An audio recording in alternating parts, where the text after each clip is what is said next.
वो Donald Trump जो Iran को दुनिया के नक्शे से हटा देना चाहते थे, अब वो कह रहे हैं कि वो ईरान के साथ बिजनेस करेंगे। अच्छा से वो डोनाल्ड ट्रंप जो इसराइल की हर नाजायज कार्रवाई पर आंख मूंदे बैठे थे, उल्टा उनका समर्थन कर रहे थे, अब वो कह रहे हैं कि मध्य पूर्व में शांति का एक नया दौर आने वाला है। सबसे बड़ी बात, डोनाल्ड ट्रंप और उनका व्हाइट हाउस अब यह घोषणा कर रहा है कि ईरान की मदद करने के लिए हम करोड़ों डॉलर्स बहाने वाले हैं। इस व्यक्ति के दिमाग में चल क्या रहा है? एक तरफ वो ईरान को बर्बाद कर देने की बात करना चाहते हैं, ईरान को एक आतंकवादी देश बताते हैं, और दूसरी तरफ फिर वो ये भी कहते हैं कि हम ईरान की मदद करेंगे। ये किस तरह का कंफ्यूजन है, ये किस तरह का असमंजस है। और सबसे बड़ी बात, क्या आप जानते हैं इजरायली डिफेंस फोर्सेस का नया बयान सामने आया है जिसमें उन्होंने कहा है कि वो अब भी ईरानी सुप्रीम लीडर खामेनी को मारने के लिए कोशिशें कर रहे हैं। यानी कि अगर कभी भी इजरायली डिफेंस फोर्सेस उनके करीब पहुंच जाएं तो यह मामला फिर से बिगड़ सकता है। मगर दूसरी तरफ डोनाल्ड ट्रंप क्या कह रहे हैं कि मध्य पूर्व में शांति का एक नया दौर आने वाला है, जबकि इसराइल पर उनका कोई कंट्रोल नहीं है। यह बात समझ के परे है। इसराइल हालात को बद से बदतर करना चाहता है, खामेनी को मारना चाहता है, और ट्रंप धंधे की बात कर रहे हैं, बिजनेस की बात कर रहे हैं। ये दोहरे मापदंड लाते कहां से हो? सबसे पहले दोस्तों मैं आपका ध्यान खींचना चाहता हूं व्हाइट हाउस के इन बयानों की तरफ। कैरोलिन लीविट जो कि व्हाइट हाउस की प्रवक्ता है, वो क्या कह रही हैं कि हम अब भी ईरान के साथ हमारे बहुत ही करीबी संपर्क बना हुआ है। यह कैसे होता है दोस्तों? ईरानी सुप्रीम लीडर ने एक जोरदार तमाचा मारने की बात कही है अमेरिका को, और दूसरी तरफ अमेरिका यह दावा करता है कि उनके साथ करीबी रिश्ता बना हुआ है, करीबी ताल्लुकात बने हुए हैं, करीबी कांटेक्ट बना हुआ है। बात वहां नहीं रुकती, गौर कीजिए वो क्या कहती। वो आगे कहती हैं मध्य पूर्व एक नए दौर में प्रवेश कर रहा है शांति और स्थायित्व के। यह बात भी अपने आप में बहुत ही अटपटी लगती है कि मध्य पूर्व शांति के एक नए दौर में प्रवेश कर रहा है, खास तौर से इसराइल के जो मंसूबे हैं उसे देखते हुए।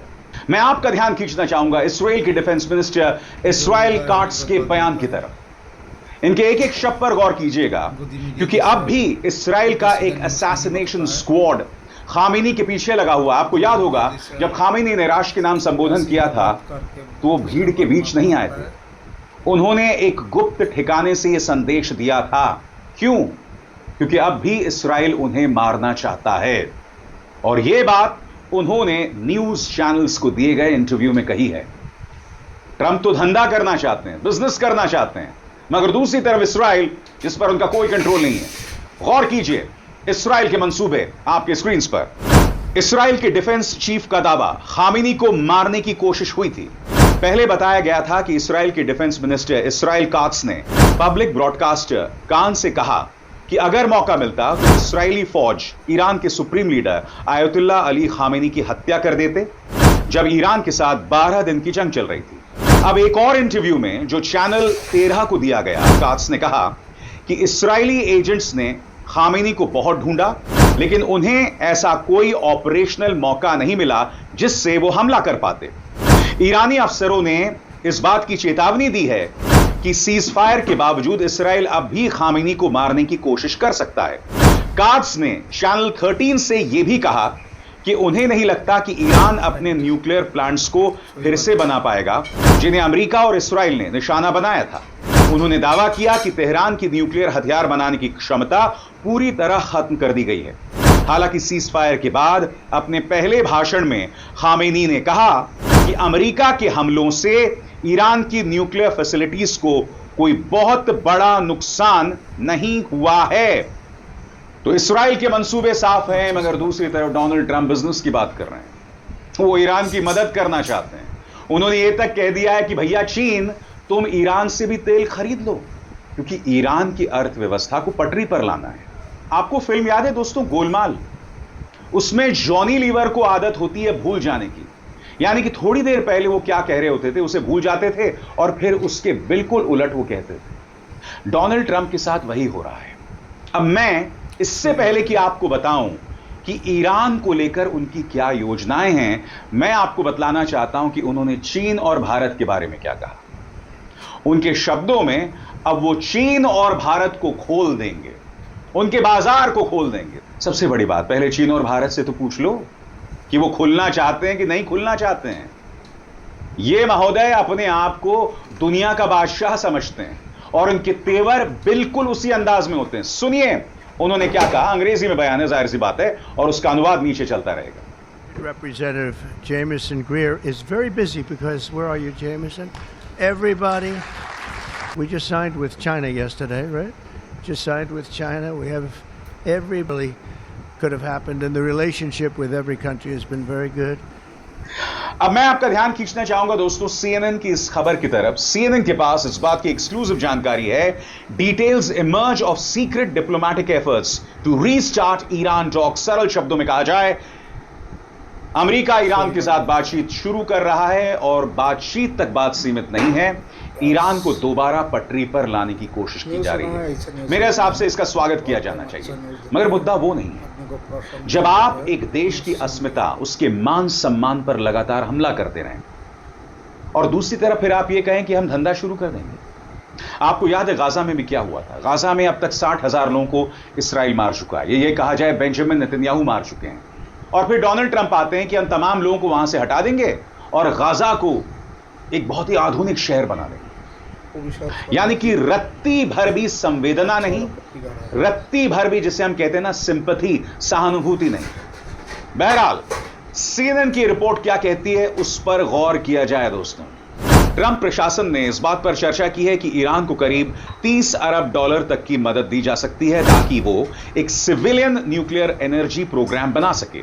इसके साथ ही पाबंदियां कम करने और ईरान के फ्रीज किए गए अरबों डॉलर के फंड्स को रिलीज करने पर भी बात हो रही है। ये सब तेहरान को फिर से बातचीत की टेबल पर लाने की कोशिश का हिस्सा है, ऐसा 4 जानकार सूत्रों ने बताया। सूत्रों का कहना है कि पिछले 2 हफ्तों में ईरान और इसराइल पर हुए मिलिट्री हमलों के बीच भी अमेरिका और मिडिल ईस्ट के अहम लोग ईरानी अधिकारियों से चुपचाप बातचीत कर रहे हैं और यह बातचीत इस हफ्ते भी जारी रहेगी जब सीज फायर डील हो गई है। सबसे बड़ी बात, ईरान को प्रलोभन देने की कोशिश की जा रही है, इंसेंटिव देने की कोशिश की जा रही है और इस बारे में CNN क्या कहता है इस पर भी गौर किया जाए। ट्रंप प्रशासन के अधिकारियों ने कहा कि इस वक्त कई तरह के प्रस्तावों पर चर्चा चल रही है। ये सारे प्लान शुरुआती स्टेज में हैं और लगातार बदल भी रहे हैं, लेकिन एक चीज बिल्कुल फाइनल है, ईरान किसी भी हालत में यूरेनियम का एनरिचमेंट नहीं करेगा, जबकि ईरान लगातार कह रहा है कि उसे ये जरूरत है।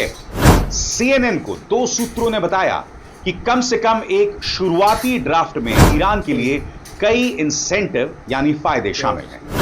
इनमें से कुछ बातें पिछले शुक्रवार व्हाइट हाउस में हुई एक सीक्रेट मीटिंग में तय की गई थी जो कई घंटे तक चली। इस मीटिंग में अमेरिकी स्पेशल ऑनवॉय स्टीव विटकॉफ और गल्फ देशों के प्रतिनिधि शामिल थे। यह मीटिंग उस दिन हुई जब अमेरिका ने ईरान पर मिलिट्री स्ट्राइक की तैयारी कर ली।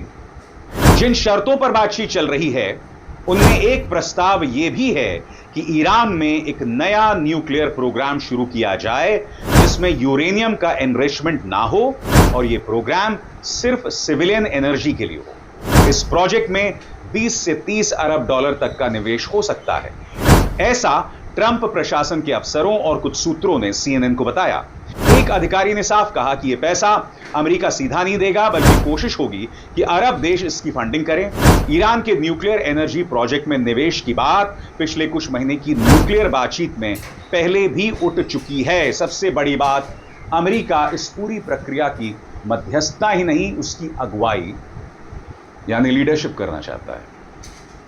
एक सरल सा सवाल, जब खामेनी लगातार कह रहे हैं कि हमने अमेरिका को करारा तमाचा मारा, जब खामेनी यह कह रहे हैं कि अगर अमेरिका ने एक बार फिर ईरान पर बुरी निगाह डाली तो हम तुम्हारे बेसिस को नेस्तनाबूद कर देंगे, कि इसके बावजूद ईरान इस बातचीत के लिए तैयार होगा?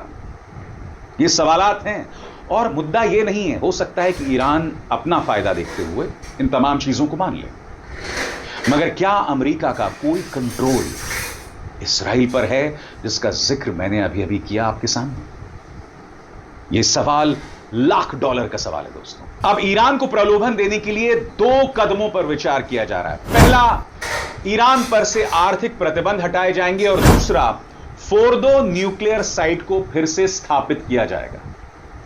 अब इस दूसरे पहलू पर गौर कीजिए, फोर्दो न्यूक्लियर साइट को। Hi guys, आप सभी देख रहे हैं राइट न्यूज़ आर का न्यूज़। अबरीश सर का जी का अच्छा वाला न्यूज़ है। ये गोदी मीडिया जैसे न्यूज़ नहीं होता है।